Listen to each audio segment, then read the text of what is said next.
Masechet Sanhedrin, traité Sanhedrin, Daf Samer Gimel, feuille numéro 63. Nous sommes à la feuille 62, tout en bas de la page. Goufa.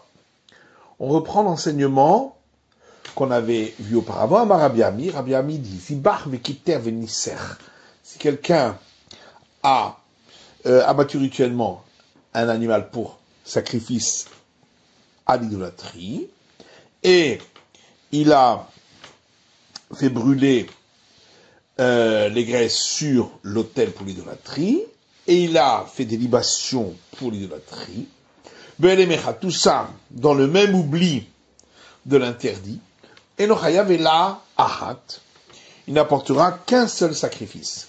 Amar Abaye Maïtama, Abaye dit quelle est la raison des Rabbi Ami, de l'enseignement de Rabbi Ami. Amakra, car le verset dit dans l'Exode, Lotarovdem, tu ne les serviras pas, les idoles. Akatuva San Kulan Avoda Ahat.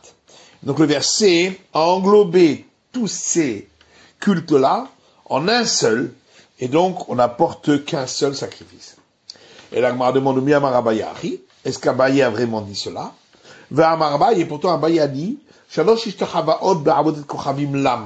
pourquoi il est écrit 3 fois l'interdiction de se prosterner à l'idolâtrie? Une fois pour lorsque c'est l'habitude de cette divinité de procéder ainsi. Une lorsque ce n'est pas l'habitude. Et une pour dire que pour chaque service, on doit apporter un sacrifice. Donc on voit qu'Abaye n'est pas d'accord avec Rabbi Ami. La Gemara répond, l'idvarav de Rabbi Ami Kama, vele l'osfiral. Effectivement, Abaye est simplement venu expliquer les paroles de Rabbi Ami, mais lui-même ne pense pas ainsi. Goufa, reprenons l'enseignement qu'on a vu. Amar Abaye, Abaye dit, shalosh ishtachavaot ba'avodat kochavim lama. Pourquoi a-t-il répété 3 fois l'interdiction de se prosterner à l'idolâtrie? Arad likedarka. Une pour le cas où c'est ainsi l'habitude du service de cette divinité. Vachat shelo kedarka. Une pour lorsque ce n'est pas l'habitude. Et une pour séparer entre les différents services et dire qu'on doit apporter un sacrifice pour chacun. L'ikedarka, la Gemara dit, comment peut-on dire que une fois c'est pour lorsque c'est ainsi l'habitude, mais ça on l'apprend déjà du verset dans Deutéronome qui dit, lorsque vous demanderez comment ces peuples-là servent leurs idoles, ne faites pas ainsi. Donc déjà de là, on apprend l'interdit pour lorsque c'est ainsi l'habitude du service de l'idole. Et là, seulement, il faut dire ainsi. Ahad kedarka veshelo kedarka. Une pour lorsque c'est ainsi l'habitude d'honorer l'idole, mais c'est pas l'habitude de le faire en se prosternant. Vahad shelo kedarka. Une fois pour lorsque ce n'est pas du tout l'habitude même d'honorer l'idole.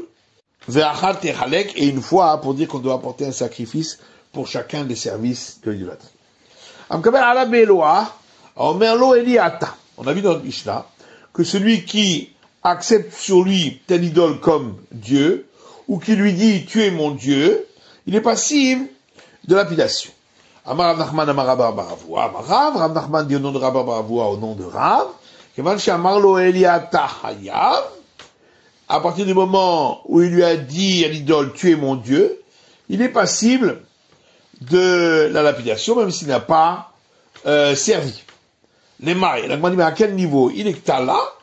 Si il veut nous dire qu'il est passible de mort, titini, mais c'est déjà l'enseignement de notre Mishnah. Et là, les korban. Donc, c'est pour apporter un sacrifice si c'était involontaire.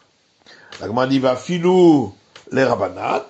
Est-ce que ça va même d'après l'avis des sages? Pourtant, il y a une braïta qui dit, il n'est passible de devoir apporter un sacrifice d'expiation que lorsqu'il a fait quelque chose sur lequel il y a un acte, comme Ziboua, par exemple, abattre rituellement la bête pour sacrifice à l'idolâtrie, qui tourne et brûler l'animal en sacrifice sur l'autel pour l'idolâtrie, Nissour et libation pour l'idolâtrie, Vishtachava, et se prosterner à l'idolâtrie. Vamareshakish Vantana Ishtachava, et Reshakish dit, qui est l'auteur ici, qui a compté se prosterner parmi les services pour lesquels on doit apporter un sacrifice expiatoire. Rabbi Akiva, c'est Rabbi Akiva d'Amalo Bainan Maaseh, qui a dit qu'on n'a pas besoin d'avoir fait un acte. Mais quand les Rabbanan Savre Bainan Maaseh, ça veut donc dire que d'après les sages, il faut avoir fait un acte. Et donc, à plus forte raison, qu'on ne doit pas apporter de sacrifice si on a simplement dit, tu es mon Dieu. Et l'Agma répond, Kikama Nami, l'enseignement de Rav, également, effectivement, les Rabbi Akiva Kama, c'est d'après l'avis de Rabbi Akiva. Et l'Agma demande Rabbi Akiva Pshita, il nous Megadef. Selon l'avis de Rabbi Akiva, c'est évident qu'il doit apporter un sacrifice. C'est comme pour le blasphémateur, pour lequel Rabbi Akiva dit qu'il doit apporter un sacrifice. L'Agma Nima ou des Teima, j'aurais pu croire, Adkan Rabbi Akiva Korban et Rabbi Megadef, que peut-être que tout ce que Rabbi Akiva a dit que on doit apporter un sacrifice, c'est que pour le cas du blasphémateur, dire Tibé Karet, parce que c'est écrit explicitement pour lui la sanction du retranchement s'il l'avait fait volontairement. Amalacha de l'oketiv B Karet. Mais ici, lorsqu'il dit tu es mon Dieu, il n'est pas écrit explicitement la sanction du retranchement et malo. J'aurais pu croire qu'il ne doit pas apporter de sacrifice. Kamash Malan, c'est pourquoi on vient m'apprendre que il couche et il couche parce que ces deux interdits ont été juxtaposés, puisqu'il est écrit lors de la faute du Vaudor, Vaishtachavulo, ils se sont prosternés à lui, Vaïsberulo, et ils ont abattu rituellement des animaux pour ce culte, Vayomro, ils ont dit, Gomer, etc., voici tes dieux, Israël, etc. Amar Rabbi Yochanan, Rabbi Yochanan dit, il m'a les vav chez Be'elucha. S'il n'y avait pas ce vav dans ce mot Elucha, qui veut dire qui t'ont fait monter de la terre d'Égypte, c'est ainsi que se sont exprimés les enfants d'Israël quand ils ont fait le vaudeur, et donc ils ont inclus les saints bénis soit-il aussi. Sinon, les Traïmou Rishaim chez l'Israël Kulaya, les mécréants ici d'Israël auraient été passibles de la destruction totale s'ils n'avaient même pas associé les saints bénis soit-il. L'Agmani Ketanaï, en réalité, ça suit une discussion entre les maîtres du temps de la Mishnah, puisqu'il y a une raïta qui dit les autres disent, s'il n'y avait pas eu ce vav du mot Elucha qui veut dire qui l'ont fait monter, vous Rechem chez Israël Kaya, les mécréants d'Israël auraient été passibles de destruction. Amalo Rabbi Shimon Yochai, et Rabbi Shimon Yochai lui dit,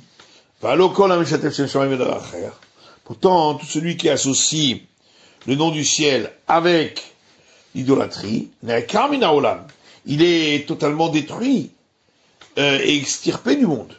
Chez Neymar, comme il est dit, Bilti Lachem Levado, que c'est seulement à l'Éternel seul que on doit faire le culte.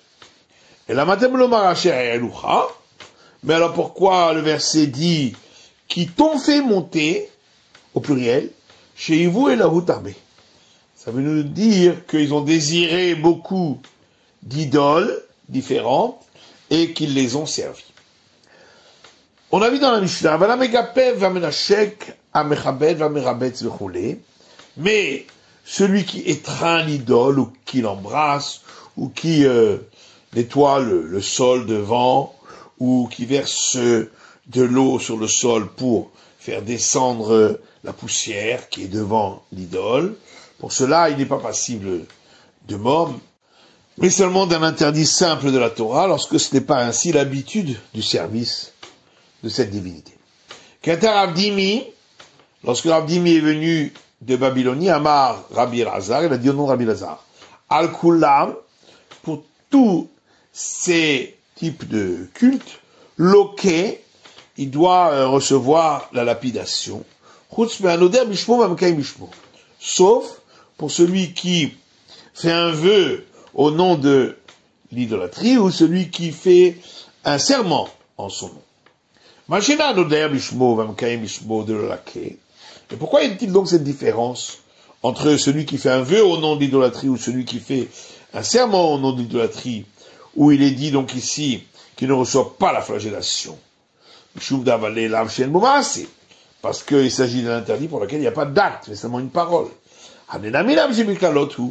Mais alors, les autres cas de la Mishnah également ne devraient pas y avoir de flagellation, parce qu'il s'agit d'un interdit qui englobe beaucoup de cas, en disant tu ne les serviras pas, et on ne reçoit pas la flagellation lorsqu'il s'agit d'un interdit qui englobe beaucoup de cas d'Etania, comme c'est écrit dans une braïta. Tout sait-on que celui qui mange un animal avant qu'il soit complètement mort, mais après l'abattage rituel, qu'il enfreint un interdit de la Torah, Tamlomar, parce que le verset dit, l'otochlu à la dame, vous ne mangerez pas sur le sang, ça veut dire que l'animal est encore en mouvement. Davaracher, autre explication de cette interdiction, l'otochlu à la dame, vous ne mangerez pas sur le sang. On explique l'otochlu basar vadayin dam bemizrak. Vous ne pourrez pas manger la chair du sacrifice lorsque le sang qui doit être lancé sur l'autel est encore dans la coupe. Rabbi Dossa Omer, Rabbi Dossa dit minayin she'en mavrin ala ruge beddin. Nous sait-on que on n'apporte pas le premier repas des endeuillés pour les cas de ceux qui sont morts par peine de mort du tribunal rabbinique. Parce que le verset dit, vous ne mangerez pas sur le sang, donc de cela. Rabbi Akiva Omer, Rabbi Akiva dit, tout sait-on que un Sanhédrin qui a appliqué une peine de mort, qui n'ont pas le droit de manger du tout durant toute cette journée, parce que le verset dit, vous ne mangerez pas sur le sang. Amar Rabbi Yochanan, Hazara, ben Soromori Minaïn. Rabbi Yochanan dit, où voit-on l'interdiction pour le fils rebelle de manger avec l'argent de ses parents, selon le cas qui est interdit, qui lui donnera ensuite la peine de mort. À la dame, parce qu'il est écrit, vous ne mangerez pas sur le sang, c'est-à-dire une nourriture qui amène à la peine de mort. Et Rabbi Avin Bar Chaya, et certains disent Rabbi Avin Bar Kahana dit, Al-Kulam, pour tous ces interdits-là, Enoloke, il n'y a pas la flagellation, Mishum Davale, Lav Shebiklalot, parce que c'est un interdit qui englobe beaucoup de cas. Et là, qui a Ravin, c'est pourquoi lorsque Ravin est venu en Babylonie, Amar Rabbi Lazar, il a dit au nom de Rabbi Lazar, Al-Kulam, pour tous les cas qui sont écrits dans la Mishnah, Enoloke, il ne reçoit pas la flagellation. Sauf pour celui qui fait un vœu au nom de l'idolâtrie ou un serment en son nom. Maïshana, Anar de l'Olakem. Alors pourquoi est-ce différent pour les premiers cas qui sont recensés dans cette Mishnah où on a dit qu'il ne reçoit pas la flagellation d'Avella Shebiklalot parce qu'il s'agit d'un interdit qui englobe beaucoup de cas. Mais alors ces derniers cas, celui qui fait un vœu ou un serment au nom d'idolâtrie aussi, il ne devrait pas recevoir flagellation, parce qu'il s'agit d'un interdit où il n'y a pas d'acte, c'est seulement une parole. Et la Gemara répond à où cet enseignement que Rabbi Yehuda, d'après l'avis de Rabbi Yehuda, d'Amar qui a dit Lav Shen Boma, c'est l'okin alav, qu'un interdit qui ne comprend pas d'acte, on reçoit quand même la flagellation de Tanya, comme on a vu dans une braïta. L'autotiru mimenu ad boker, le verset dit dans l'Exode, vous ne laisserez pas du sacrifice pascal jusqu'au matin. Et ce qui reste, vous le brûlerez dans le feu. Donc le verset a donné un commandement positif de brûler dans le feu, après le commandement négatif de ne pas le laisser jusqu'au matin. L'omar she'en lokin alav. Nous apprend qu'on ne reçoit pas la flagellation si on enfreint le commandement négatif, puisqu'il est suivi d'un commandement positif qui le répare. Divrei Rabbi Yehuda, parole de Rabbi Yehuda. Rabbi Yaakov Omer, Rabbi Yaakov dit, Lo min Hashem uzeh. C'est pas pour cette raison-là. Et là, Mishum d'Avalé Lav Shen Boma, c'est, mais parce qu'il s'agit d'un interdit où il n'y a pas d'acte, simplement d'attendre jusqu'au matin, et tout interdit où il n'y a pas d'acte, on ne reçoit pas la flagellation. En tout cas, en Miklal, des Rabbi Yehuda, ça va, Lokin Alav. On en déduit que, selon Rabbi Yehuda, on reçoit la lapidation pour un interdit où il n'y a pas d'acte. On a vu dans la Mishnah que celui qui fait un vœu au nom de l'idole ou qui fait un serment en son nom, c'est un interdit simple de la Torah. Celui qui fait un vœu au nom de l'idole ou un serment au nom de l'idole, d'où sait-on qu'il y a un interdit dans la Torah de Tanya, parce qu'il est écrit dans une braïta, le verset dit dans l'Exode, et le nom des autres divinités, vous ne le mentionnerez pas. Donnant, on apprend qu'un homme n'a pas le droit de dire à un autre, Shmor li betzar avodat kochavim plonit. Attends-moi à côté de telle idole. Loïshama al picha, le verset poursuit en disant, ne sera pas entendu par ta bouche. Chez Loïdor bishmo, on apprend de là qu'on n'a pas le droit de faire un vœu au nom de l'idole. Veloï kayem bishmo, ni un serment au nom de l'idole. Veloï grom lacherim, chez Idoro bishmo, mikayem bishmo. Il n'a pas le droit non plus d'entraîner que d'autres. Ça veut dire des idolâtres fassent un vœu au nom de l'idole ou un serment au nom de l'idole. D'abord, après, autre explication, le Yishamar al-Picha, on n'entendra pas l'idole par ta bouche, Azaral, mais si tu vas dire. C'est un interdit pour celui qui incite un particulier ou une ville. L'Agma dit, mais si activé. Celui qui incite le particulier, c'est écrit explicitement l'interdit, puisqu'il est écrit, et tous Israël entendront et craindront, etc., et ne continueront pas à faire comme cette chose-là, dont on a parlé, c'est-à-dire l'incitation.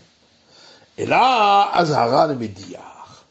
Mais en vérité, c'est un interdit pour celui qui incite une ville. Donc on a vu dans la Braïta qu'il ne doit pas entraîner d'autres, c'est-à-dire des idolâtres, à faire un vœu au nom de l'idole, chez Kamu Bishmo, ou un serment au nom de l'idole. C'est aller la voix de Shmuel, c'est un appui pour l'enseignement du père de Shmuel. D'abord la voix de Shmuel, car le père de Shmuel a dit, Asur la dame chez Asé Shutafut Imavet Kochavim, un homme n'a pas le droit de faire une association avec un idolâtre, chez Maïtrayev lo Shvua, de peur que, une fois l'idolâtre devra faire un serment pour lui, parce qu'il sera suspecté d'avoir pris indûment de l'association. Et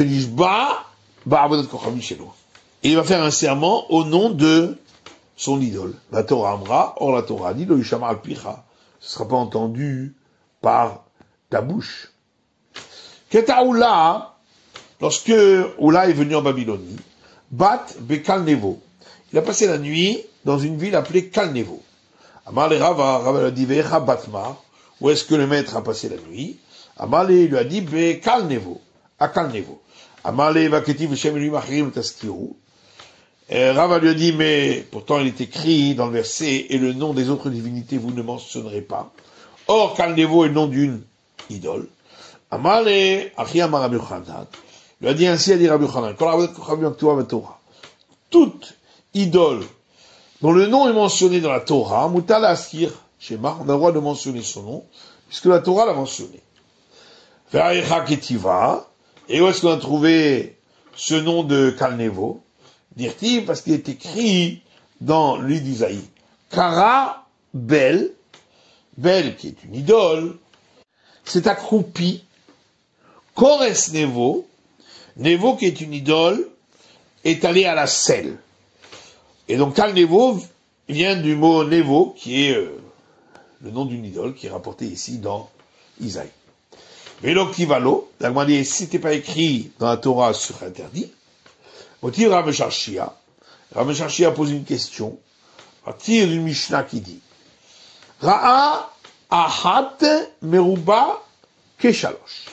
Si un homme a eu un écoulement de gonorrhée qui était long comme 3 écoulements, chez Migadion le Shiloh, qui est le temps de marche de Gadion à Shiloh, chez Henshte Tvilot ou Shte Sipugim, c'est-à-dire le temps de s'immerger 2 fois dans le bain rituel et de s'essuyer 2 fois.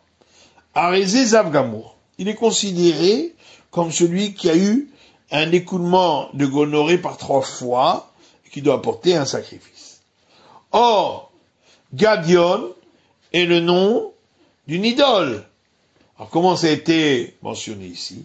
Amar Ravina dit Gad Nami Mirtav Ketiv. Le mot Gad, qui est l'idole, est aussi écrit dans la Torah, puisqu'il est écrit dans le livre d'Isaïe, Aorchim la Gad Shulchan, ceux qui dressent une table pour le culte du Gad. Amar Rav Nachman dit Kol etzanuta asura, chutz etzanuta da'avodat kochavim de Sharia. Toute raillerie est interdite, sauf la raillerie de l'idolâtrie qui est permise. Dirtiv, comme il est écrit dans Isaïe, Kara Bel, Bel, c'est le nom d'une idole, c'est accroupi. Kores Nevo, Nevo, donc le nom d'une autre idole, est allé à la selle, car Soukarou Yardav, ils sont allés à la selle et sont accroupis au même moment, Lo Yachlou Mallet Massa, ils n'arrivaient pas à supporter le poids des selles. Donc c'est une raillerie de l'idole. Urtiv, il est écrit encore dans le livre d'Osée, Diberou le'iglot bet aven, dites concernant les génisses de la maison de Aven, qui étaient donc des divinités, Yaguru Shechan Shomron, que ceux qui habitent en Samarie prennent peur, qui aval alavambo, car son peuple s'est endeuillé pour lui, c'est-à-dire pour ce Dieu-là, qui partira en exil par Sénachériv, ou Kmarav alav yagilou, et ces prêtres se réjouiront sur lui. Al-Kevodo qui galamenu, à cause de son honneur qui a été exilé de lui. Or, en quoi serait-ce une joie? Al-Tikri Kvodo et la Kvedo. Il faut pas lire son honneur, mais son poids. Parce que ils n'ont plus besoin de porter ces divinités dont le ventre est rempli d'excréments. Donc il s'agit bien d'une raillerie de l'idolâtrie. Amar Rabbi Yitzhak dit, Maïdirtiv, que veut dire ce verset? Ve'ata yosifu lachato. Et maintenant, ils vont continuer encore plus à fauter, par la faute de l'idolâtrie.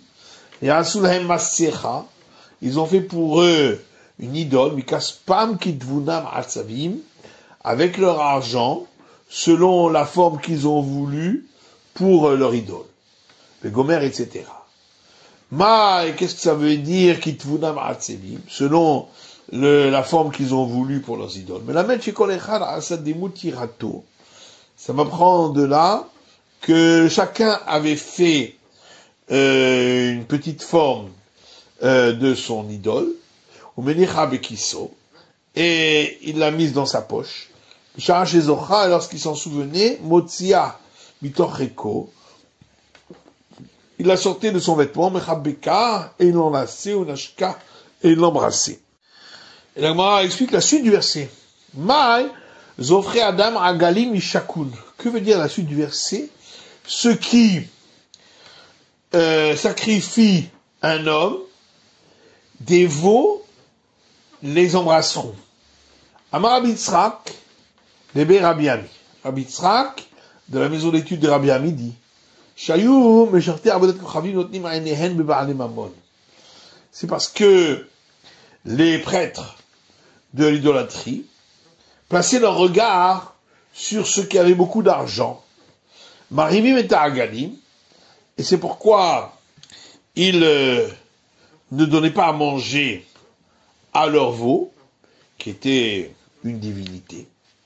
Osinmut Atsabi, puis ils faisaient la forme de ces personnes-là, Mahamidim et Tzalaboussehem, et il est placé à côté des mangeoires de ces animaux. Et ainsi, les animaux croyaient que c'était eux qui leur donnaient à manger. Ensuite, il faisait sortir ces animaux à l'extérieur. Et lorsque ces animaux voyaient ces gens-là, ils couraient après eux, et ils se frottaient à eux. Omrim lo, et alors les prêtres disaient à cet homme riche, l'idole veut de toi. Alors que cet homme vienne et se sacrifie pour cette idole, et quand il ne voulait pas se sacrifier pour, il devait payer. Amarava, Adam Agalim Mishakur.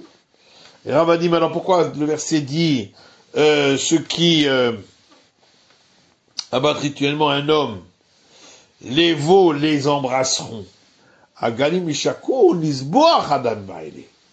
Il aurait mieux valu dire, les veaux embrassent ces hommes pour pouvoir les offrir en sacrifice. Et là, Rava, c'est pourquoi Rava dit, voilà l'explication du verset. Tout celui qui offre son fils à une idole, au merlo, on lui disait, Doron Gadol écrive, qu'il a fait un très beau cadeau à l'idole, Yavo Veishaklo, et qu'il aille embrasser l'idole. Amar Rav Yehuda Amar Rav. Rav Yehuda dit au nom de Rav. Anshe Bavel Asu et Sukkot Benot. Le verset dit dans les rois, concernant les peuples que Sénachériv a fait entrer à la place des 10 tribus. Et les hommes de Babylonie ont fait une idole appelée Sukkot Benot, ou Maïnihu. Et quelle était sa forme, demande la Gemara, Tarnegolet, d'une poule. Le verset poursuit, Anshe Kout Asu et Nargel. Et les gens de Kout ont fait une idole appelée Nargel. Maïniou, et qu'est-ce que c'est? Demande la Gemara, Tarnegol, à la forme d'un coq. Anshe Hamat Asu et Hashima. Et le verset poursuit, les gens de Hamat ont fait une idole appelée Hashima, Maïniou. Qu'est-ce que c'est comme forme? Dit la Gemara, Barakacha, d'une chèvre. Le suite du verset, Ve'ha'avim asu nifraz ve'tartak. Et les gens appelés les Havim ont fait une idole appelée Nifraz et Tartak. Qu'est-ce que c'est? Kelev Hamor. Une, donc la première, avait la forme d'un chien et la deuxième la forme d'un âne. Ve'asfarvim, Sofim et Benehem, Ba'esh, la Adrameler, Ba'anameler. Et les gens de Sfarvim brûlaient leur fils dans le feu pour Adrameler et Anameler. Et le Sfarvaim, les dieux de Sfarvaim, Maïnihu, et quelle forme ils avaient? À Péred Ve'asus, d'une mule et d'un cheval.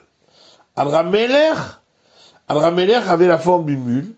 C'est pour ça qu'on l'appelait Adrameler, parce que la mule, elle rend honneur à son roi, à son maître, en portant son fardeau. Va Anameler, et Anameler, c'est le cheval, de Anele Marir Bikrava, parce que il répond et obéit à son maître lorsqu'il est au front. Amar Rav Yehuda Amar Rav. Rav Yehuda dit au Rav, Israël savait que l'idolâtrie, c'est rien du tout. Et ils n'ont servi l'idolâtrie que pour pouvoir se permettre les relations interdites devant tous. Motiv Rav Mesharshia. Rav Mesharshia objecte, voilà qui est écrit dans un verset dans Jérémie, qui score benehem isbechotam begomer, lorsqu'ils se souvenaient de leurs fils, de leurs hôtels, etc. Vamar Rabbi Azar, et Rabbi Azar dit, qu'Adam sheshu garagoyin albeno. Ils avaient envie d'offrir les sacrifices à l'idolâtrie, comme un homme qui languit son fils.